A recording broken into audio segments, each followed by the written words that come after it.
Savez-vous pourquoi pendant la Coupe du Monde, les Africains se soutiennent tous entre eux? Pour beaucoup, c'est un mystère. Pourquoi supporter un voisin, voire un rival?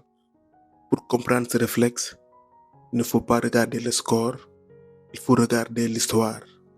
Car pendant longtemps, la Coupe du Monde a été un club privé où l'Afrique était exclue. De la création du tournoi en 1930 jusqu'aux années 60, l'Afrique était quasiment invisible. Pourquoi? D'abord à cause du verrou colonial, la plupart de nos nations n'étaient pas encore des États souverains.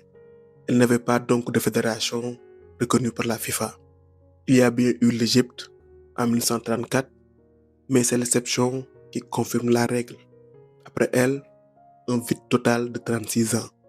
Les rares pays déjà indépendants devaient passer par des barrages impossibles contre des équipes européennes. Le système était verrouillé pour qu'elle reste une chasse gardée.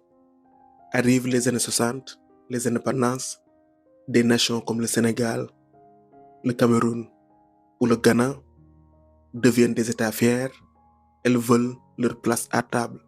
Mais en 1966, la FIFA commet l'insulte de trop. Elle n'offre qu'une seule place à partager entre l'Afrique, l'Asie et l'Océanie. Pour le continent, c'est inadmissible. C'est alors que le boycott s'organise. L'architecte politique de cette riposte est Kwame Nkrumah, le premier président du Ghana, qui voit dans le sport un outil de libération panafricain. Pour transformer cette vision en acte, il s'appuie sur le président de sa fédération, Ohana Diane, épaulé par l'Éthiopien Tessema, au sein de la CAF. Ensemble, ils poussent le continent à faire bloc. 15 nations africaines boycottent la compétition. Le message était clair. Soit l'Afrique est respectée avec une place directe, soit la Coupe du Monde se fera sans nous. Ce front uni a payé. Dès 1970, l'Afrique obtient enfin son ticket direct et le Maroc est le premier à en bénéficier.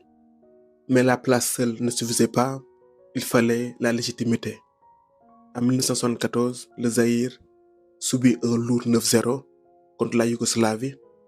Pour le monde, c'était la preuve que l'Afrique n'avait pas le niveau.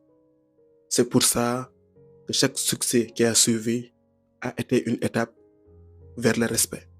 1982, l'Algérie fait tomber l'ogre allemand, un séisme. 1990, le Cameroun de Roger Mila atteint les quarts de finale. 2002, le Sénégal terrasse le champion du monde français et échoue aux portes des demi-finales.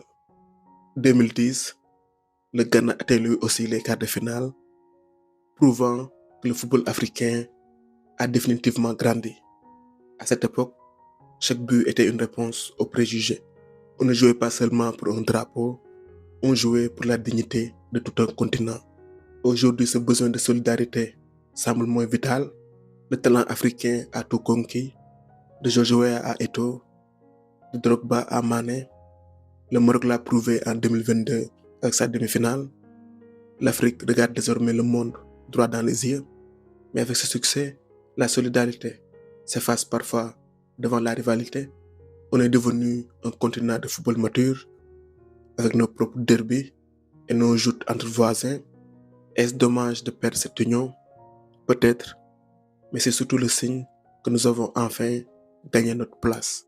À mon avis, ce cycle de reconnaissance sera définitivement bouclé le jour où une équipe africaine soulèvera la Coupe du Monde. Ce jour-là, le respect ne sera plus une revendication, mais une réalité historique. Je termine par cette question.